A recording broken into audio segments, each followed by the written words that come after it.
어, 동적 1.2절, 1.2절 동적 해석이 정적 해석과 다른 점, 세 번째 절인 1.2의 3절, 시간에 따라서 변하는 구조물의 응답입니다. 당연한 얘기죠. 시간에 따라서 변하는 구조물의 하중, 작용하는 하중이기 때문에 거기에 맞춰서 응답도 시간에 따라서 변하게 됩니다.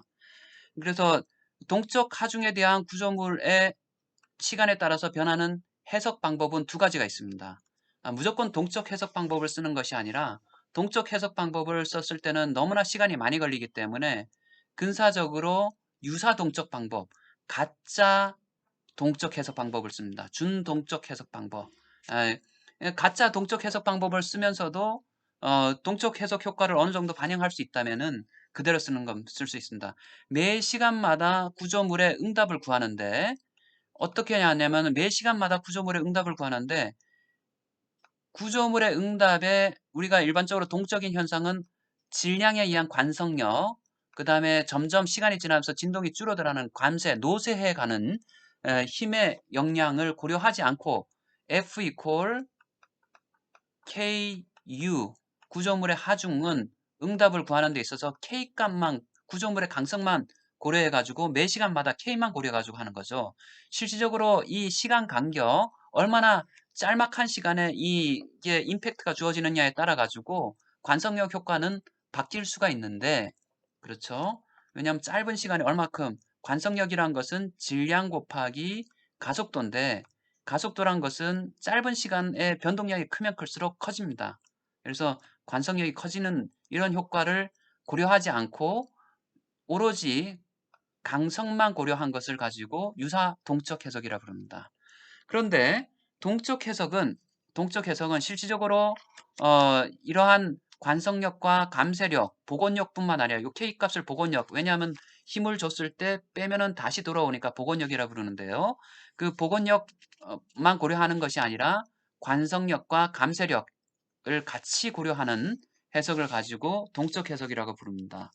그래서 일반적으로 구조물의 관성력과 감쇄력을 같이 고려하게 된다면은 동적 효과를 고려하게 된다면은 정적인 응답에 비해서 동적인 효과가 고려되기 때문에 추가적으로 고려되기 때문에 응답이 증폭할 경우가 많습니다.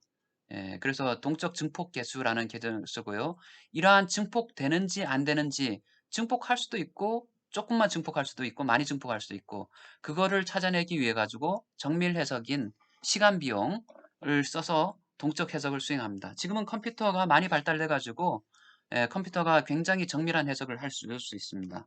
그런데 우리가 유사 정적 해석이란 것도 있습니다. 유사 정적 해석. 좀 전에 유사 동적 해석.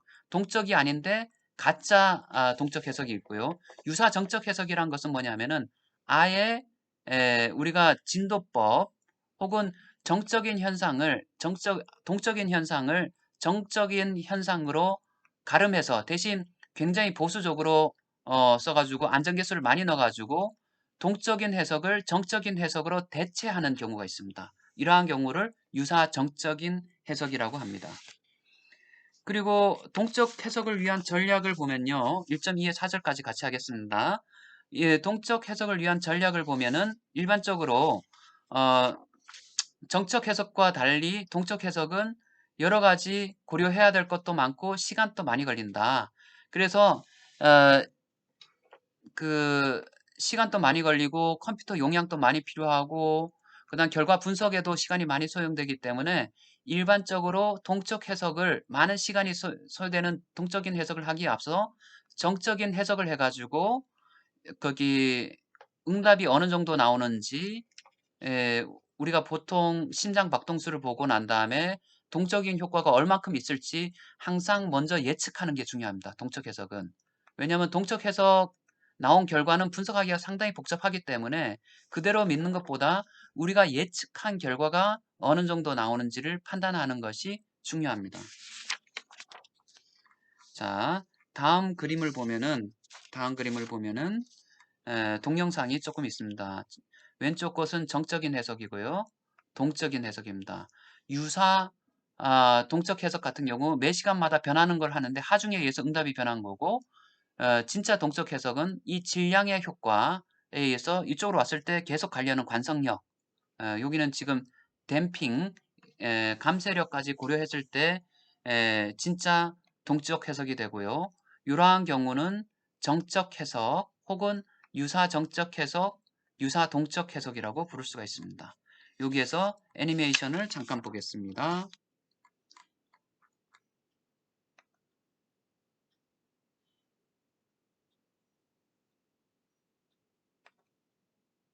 자,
평형 조건입니다. Equilibrium position.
앰플리튜드 진폭이 다르더라도 주기가 같다는 얘기입니다.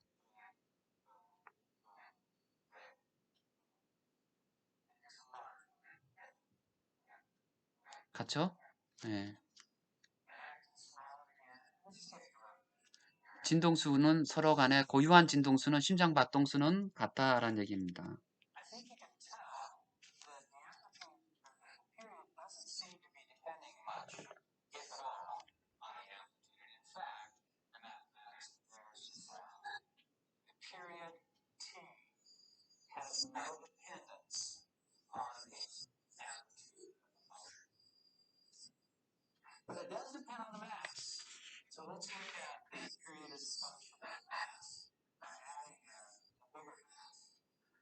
매스를 키우게 되면은 주기가 늘어나게 됩니다.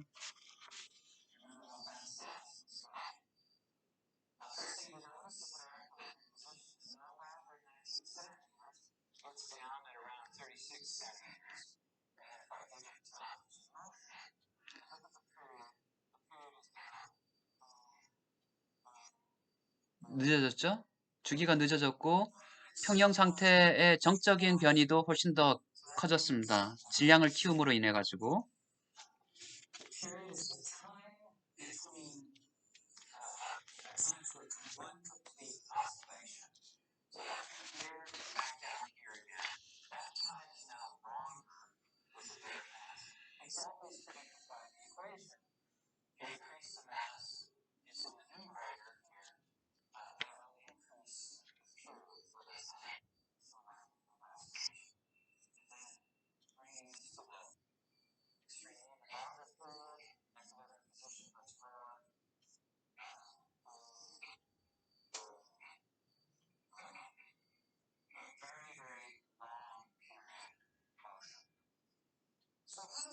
depend on the spring constant K.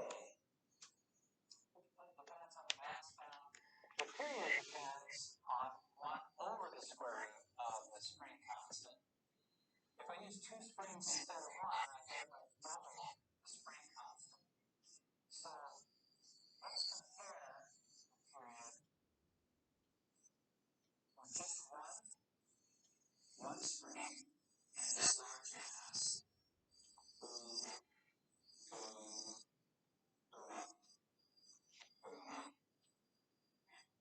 And the same mass.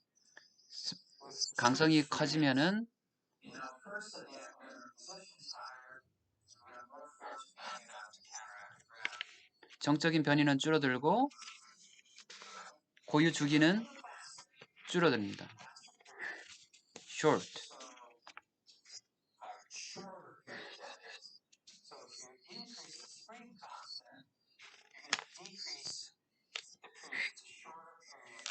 And that period, time between oscillations, is smaller with faster oscillations, less time between oscillations. So, the mass freezing system, its period depends on the mass, the spring constant, but not the amplitude of motion. And the frequency, you can always get the frequency. 진동수란 것은 As 1 over the period.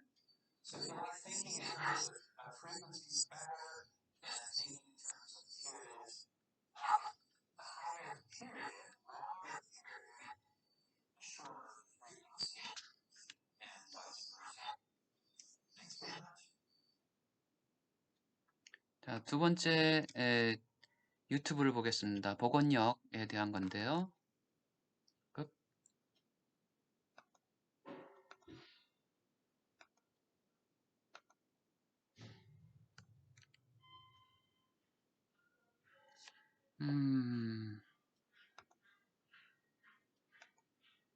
다시 한번 보겠습니다. 오케이, 로딩이 되고 있네요. 자, 이퀴리블리움 평형 상태란 얘기죠. 여기서 정적인 평형입니다. 정적인 평형에서 어떻게 움직이는지 봅시다. 초기 변이를 줬을 때 무게보다 더 큰 힘,